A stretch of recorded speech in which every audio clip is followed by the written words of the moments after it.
আমি তো প্রথম দেখেই অবাক, মানে শুধু দেখো কতগুলো একসাথে। আর এগুলো কি বলো তো, সত্যি কথা বলতে আমাদের এই পাশের গ্রামে ঘরে কিন্তু এগুলো দেখা যায় না, একটু পশ্চিমের দিকে মানে আদিবাসীদের ওই সাইডে দেখা যায়, ওদের বাড়িতে তাও একটা দুটো থাকে, এতগুলো একসাথে থাকে না।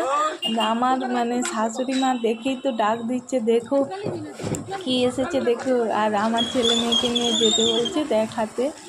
আর ওরা এত মানে কি বলবো মারপিট করছে, সাউন্ড করছে, দেখে তো ভয় লেগে গেছে পুরো।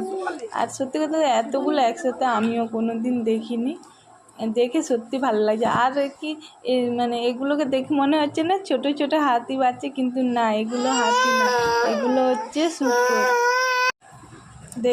দেখে তো ভয়ও লেগে যাচ্ছে। আর এখানে দেখো ওদের মালিক যেই একটু চলে গেছে, দেখো কি সুন্দর লাইন হয়ে, দেখো মানে এত ওরা মনের কথা বুঝতে পারে। দেখো যে ওই দেখো দূরে সামনে যেই যাচ্ছে ওদের মালিক, এরা তো সবাই দেখছি পিছনে পিছনে, দেখো কি সুন্দর লাইন দিয়ে দেখো চলে যাচ্ছে, কত সুন্দর না, দেখে তো আমার খুব ভালো লাগছে।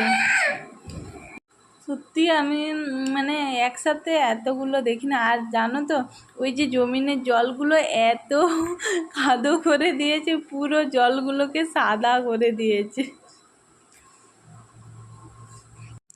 আর আমার ছেলে মেয়ে দেখে তো অবাক, শুধু দেখে যাচ্ছে আর ভেবে যাচ্ছে কি দেখছি কি দেখছি। তারা তো এক মন দিয়ে দেখছে। আর হ্যাঁ, এগুলোকে তোমরা কারা কারা চিনো কমেন্টে জানাও কিন্তু। আর কাদের সাইডে মানে দেখা যায়, কাদের বাড়ির সাইডে বলবে কিন্তু। আমাদের এই সাইডে থাকে না। এরা মানে যাযাবরের মতন মাঝে মাঝে আসে, কোথাও একটা মানে ঘর বাড়ি করে থাকে আশেপাশে কিছু, এদেরকে খাইয়ে টাইয়ে কিছুদিন 10-15 দিন থেকে আবার চলে যায়।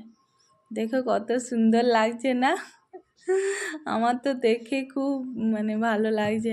আর সব থাকতে মানে এরা এত ওদের মালিকের কথা বোঝে না, ওদের মালিক যেই দিকে যাচ্ছে সেই দিকেই দেখো চলে যাচ্ছে।